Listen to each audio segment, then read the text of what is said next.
Hello friends, I am Shubha Sonam and in this lecture we are going to briefly talk about the plant and the animal kingdom. This is going to be a very brief lecture.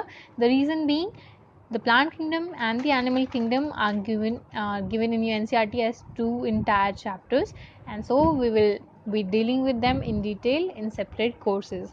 Alright, so first of all let's talk briefly about the plant kingdom. So what is the first thing that comes to your mind when you hear of the word plant? Usually we get a picture of an organism with green leaves carrying out photosynthesis, and which is an autotrophic organism, right? But a few members of this kingdom, they are partially heterotrophic also, such as the insectivorous plants, examples being bladderwort and Venus flytrap, or parasites such as cuscuta. Usually, basically, the plant kingdom includes all the eukaryotic chlorophyll containing organisms, and this chlorophyll is found in a special membrane bound organelle unique to plants called as the chloroplast. And the cell wall of plants is made up of cellulose. So these are the classes included in under plants: algae, bryophytes, pteridophytes, gymnosperms, and angiosperms. The life cycle of plants, it has two distinct phases: a diploid phase and a haploid phase. The diploid phase is called as the sporophytic phase, which produces spores, and the haploid phase is called as the gametophytic phase, which produces gametes. And these two phases alternate with each other, which is the phenomena called as the alteration of generation. And depending on the length of the phases and whether the phases are free living or dependent on each other, these things vary among the different groups in plants. So it will be different with algae, bryophytes, pteridophytes, etc. Now let's go to the animal kingdom.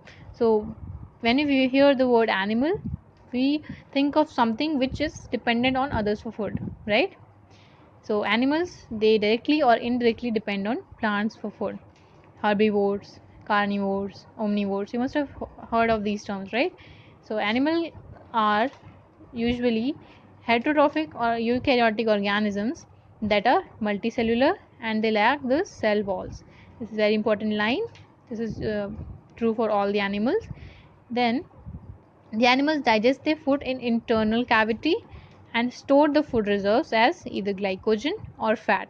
So their mode of nutrition is holozoic, that is by the ingestion of food.